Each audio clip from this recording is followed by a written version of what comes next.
Muhammad ya. Muhammad. Ini kosong nih.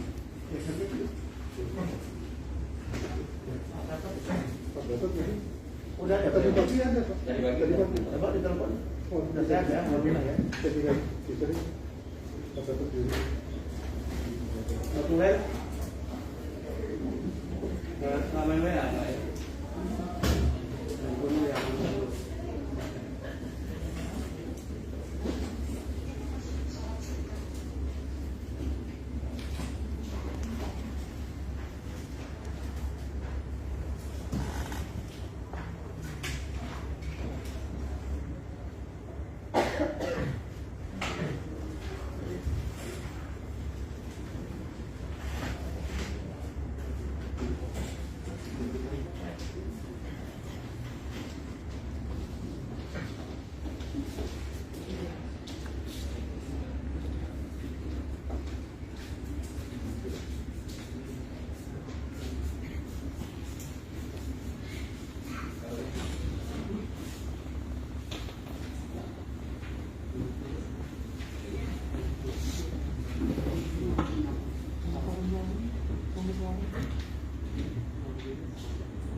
Kita sudah bisa mulai ya.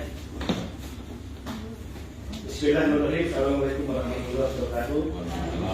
Salam sejahtera bagi kita sekalian. Om Swastiastu, Namo Buddhaya, salam kebajikan. Yang saya hormati para pejabat eselon 1, Pak Deputi, Pak Priko, Pak Gatot, dari komisi tadi.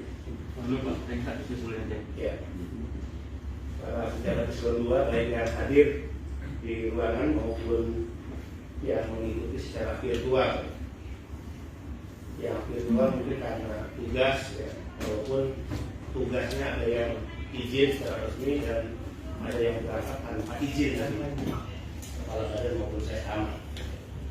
Ini mudah-mudahan mencatatkan sendiri dari saya sama dan juga kepala deputi dan kepala biro SDMO.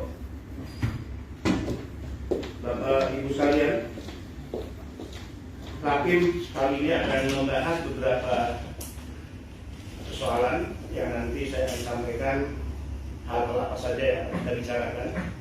Saya juga selalu mohon maaf jika Rapim kita kadang-kadang tidak direncanakan jauh-jauh hari karena perkembangan dinamika yang terus dinamis di lapangan, sehingga ada hal-hal tertentu yang kita harus melaksanakan rapim secara mendadak. Ini karena situasional. Hari ini kita akan membahas terkait pentingnya segera dibentuk tim pelaksanaan untuk penempatan CPMI Korea dan Taiwan. Kemarin saya sudah bertemu dengan Dirjen Kemnaker, ya, Dirjen Bina Pensan, ya, dan PKK. Kemudian saya bertemu dengan Sekjen Kemnaker. Saya juga untuk pertemuan itu menelpon langsung Ibu Menteri, ya, Mbak Ida Fauzia sebagai Menaker karena posisi beliau berada di Provinsi Sulawesi Utara. Memohon izin untuk bertemu dengan Sekjen dan Dirjen, dan pertemuan itu dilaksanakan kemarin sore di kantor Kemnaker. Selain itu saya juga menyampaikan kepada Ibu Menaker bahwa dalam pertemuan itu selain akan membahas masalah CPMI Korea dan Taiwan, saya juga sampaikan membawa 2 surat. Ya, yang surat itu sudah saya tangani langsung. Surat pertama yang saya antar dan diterima oleh Sekjen Kemnaker adalah ya, memohon agar Menteri Tenaga Kerja untuk segera mengambil langkah-langkah yang terkait penempatan CPMI baik Korea maupun Taiwan. Kenapa ini harus saya lakukan? Karena memang terkait kewenangan untuk melakukan pembicaraan antar negara, antar pemerintah, itu bukan kewenangan BP2MI, tapi kewenangan dari Kementerian Ketenagakerjaan Republik Indonesia yang mewakili pemerintah Indonesia. Kita ingin memposisikan secara benar siapa memiliki kewenangan apa, siapa harus melakukan apa. Karena selama ini banyak isu yang beredar, yang sengaja bahkan disebarkan ya, oleh pihak-pihak tertentu, seolah-olah dengan gampang kita misalnya disuruh untuk ayo dong BP2MI segera lakukan pembicaraan dengan pemerintah Korea, ya. Ayo dong BP2MI segera duduk bernegosiasi dengan pemerintah Korea.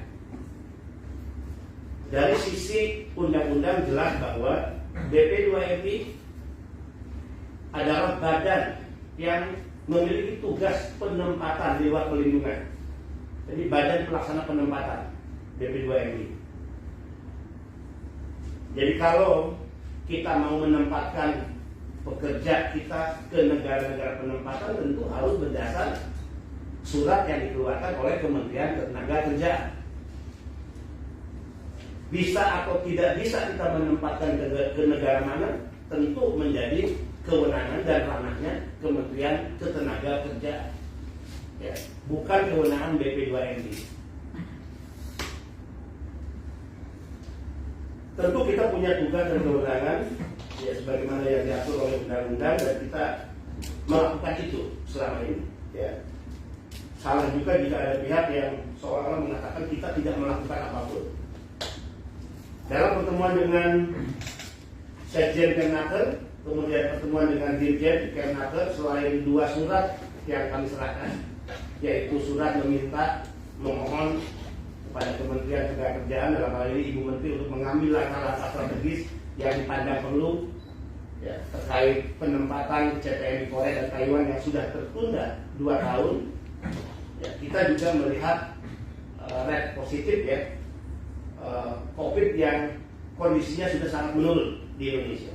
Dulu misalnya Taiwan, Korea dengan alasan COVID karena angkanya rate positifnya masih di atas 5.000. Nah, sekarang sudah turun tren, sehingga harus cepat pemerintah mengambil langkah-langkah strategis, ya, minimal dimulai dengan langkah-langkah diplomasi antara pemerintah Indonesia dengan Korea, pemerintah Indonesia dengan Taiwan. Dan sekali lagi langkah diplomasi itu, pembicaraan antar negara, pemerintah itu sekali lagi kewenangan Kemnaker dan bukan kewenangan BP2MI. Alhamdulillah pertemuan kemarin kita disambut oleh Pak Sekjen Kemnaker, kemudian kita juga diterima oleh Pak Dirjen, dan juga ada Ibu Eva, ya.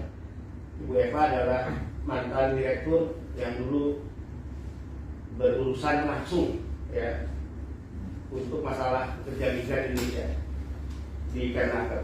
Jadi beliau juga, ya, memberikan pandangan-pandangan yang cukup baik dalam pertemuan tersebut. Intinya dalam pertemuan dengan Sekjen Kemnaker dan Dirjen Bina Penta dan Ibu Eva, Kemnaker sepakat akan segera mengambil langkah-langkah strategis dalam hal penempatan CPNI Korea, penempatan CPNI Taiwan yang sudah tertunda. Dan langkah-langkah strategis itu, ya, akan dilakukan oleh Kemnaker dengan, ya, melakukan pertemuan dengan Dubes Korea, melakukan pertemuan dengan PETO, perwakilan Taiwan yang ada di Indonesia. Yang mudah-mudahan kita diajak dalam pertemuan itu. Ya. Kedua, saya juga menyampaikan kepada Sekjen Kemnaker, jika dianggap perlu untuk Indonesia datang ke Korea, datang ke Taiwan, sekalipun dalam situasi pandemi COVID, maka itu harus dilakukan, dan BP2MI siap mendampingi. Tentu kita tidak bisa. Nah, ini juga harus diluruskan, seolah-olah kita dengan mudah bisa terbang ke Taiwan, bisa mudah terbang ke Korea, bertemu dengan wakil pemerintah, ya, Korea dan Taiwan tanpa melibatkan Naker misalnya. Ya, tentu tidak bisa. Justru kita mendorong Naker untuk melakukan itu, bahwa Naker nanti melibatkan kita, yang alhamdulillah dalam kunjungan langsung ke Korea, kunjungan langsung ke Taiwan. Nah, ini juga harus diluruskan. Dalam banyak persepsi publik yang keliru, dan ada pihak juga yang sengaja memang membuat keliru agar situasi ini semakin keruh, ya. Jadi tidak bisa BP2MI tiba-tiba terbang ke Korea, BP2MI terbang ke Taiwan, ya, melaksanakan pertemuan dengan pemerintah Korea dan Taiwan, ya, atas nama pemerintah Indonesia. kecuali itu dilakukan oleh Kemnaker dan kita bersama-sama Kemnaker untuk mendampinginya. Atas saran BP2MI, Kemnaker menyetujui. Nanti tinggal mengatur waktunya seperti apa, yang tentu akan dimulai dengan pertemuan Kemnaker dengan Dubes Korea dan juga Petro sebagai perwakilan Taiwan yang ada di Indonesia. Ketiga, ini sebetulnya menjadi bagian dari bahasannya. Selanjutnya nanti, bahwa penting untuk segera dibuat tim. Kita sepakat kemarin, penting untuk segera dibuat tim, dan agenda hari ini rapim kita adalah terkait tim pelaksanaan penempatan TPM Korea dan Taiwan. Tim ini akan melakukan 3 hal yang bisa memastikan, meyakinkan Korea dan Taiwan dalam hal satu terkait fasilitas kesehatan kita. Beberapa misalnya rumah sakit atau apa ya yang diminta oleh Taiwan, sarana kesehatan. Nah, itu harus dipastikan bahwa sarana kesehatan sebagaimana yang angkanya dari ratusan, kemudian Taiwan minta untuk diperkecil jumlahnya, dan kemarin kita mendapatkan informasi karena sudah merekomendasikan hanya beberapa saja, 51 ke 59, karena itu bukan ranah kita ya, kita nggak mau ikut campur dalam urusan merekomendasi satgas. Nah, tim ini akan memastikan satgas tersebut yang akan diyakini menjadi tempat bagi pelayanan kesehatan, baik vaksin misalnya ataupun PCR. Kedua, tim ini juga nanti akan memastikan terkait fasilitas pelatihan. Mungkin yang dimaksud dalam BKLN itu ya Pak Presiden. Memastikan atau LPK, memastikan termasuk bagaimana protokol kesehatan yang akan dilakukan ketika CPM ada di LPK, di tempat pelatihan, ketika CPM ada di penampungan, sebelum terbang gitu ya. Ini harus dipastikan semua oleh tim. Saya minta tentu rapat hari ini tim itu segera kita putuskan, kita bentuk ya. Tentu ini hakikatnya lebih ke Deputi Kawasan Asia Afrika. Ya. Tidak Pak, Deputi Rakyat kembali pulang Pak. Kembali pulang. Ya. Nanti ini di bawah langsung Deputi Asia Afrika. Saya minta segera nanti Kedeputian Kawasan Asia Afrika membentuk tim ya, untuk tugas hal-hal yang sebagaimana saya maksudkan tadi.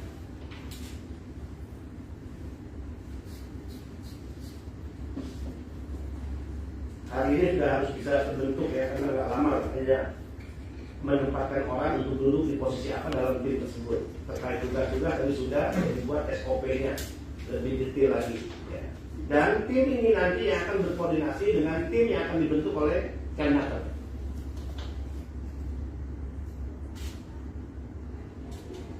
Saya menangkap ada tanda-tanda baik insya Allah. Misalnya kemarin Pak Sekjen sudah berani menyampaikan bahwa kemungkinan Taiwan akan juga buka. Kemungkinan. Ya, sekali lagi yang menyampaikan itu adalah Sekjen Kemnaker. Ya. Tapi kalau memang karena alasan rate positif yang selama ini dipersoalkan masih di atas 5.000 dan tren hari ini sudah semakin turun, semakin baik kondisi Indonesia, ini tentu menjadi peluang. Ini menjadi momentum dan kita harus cepat menegosiasikan ini. Dan lalu sekali lagi yang di depan itu adalah Kemnaker, bukan kita. Korea, saya baru saja menerima surat minggu lalu kalau tidak salah, yang surat itu dokumennya ada nggak ya? Saya lupa bawa. Tolong kalau Pak Kunci juga Pak Kunci. Saya mesti Pak Kunci. Kalau lebih ganti. Ya. Tolong surat dari ini Presiden HRBK. Ya, saya baru menerima surat. Ya. Ya, isi surat itu tentu beliau menyampaikan. Tolong terkait terima kasih atas kerjasama yang selama ini berlangsung antara BP2MI dengan Korea melalui penempatan yang dilakukan lewat HRBK. Ya. Kemudian beliau juga menyampaikan, dan itu saya garis bawahi karena tertundanya masalah penempatan ada situasi pandemi COVID. Kemudian yang ketiga, catatan saya, beliau meminta kita untuk kembali melaksanakan tes atau ujian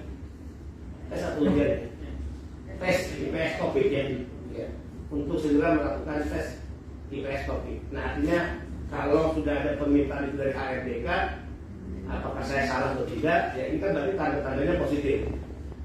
Tapi dengan catatan, tolong Bapak Ibu di Kedeputian Asia Afrika, ya, apakah permintaan dari Korea ini untuk pembukaan kembali pelaksanaan tes IPS topik ini itu akan mengganggu tidak terkait 6.000 lebih CPNI Korea yang tertunda keberangkatannya? Nah, tolong saya minta pandangan dari Bapak Ibu sekalian.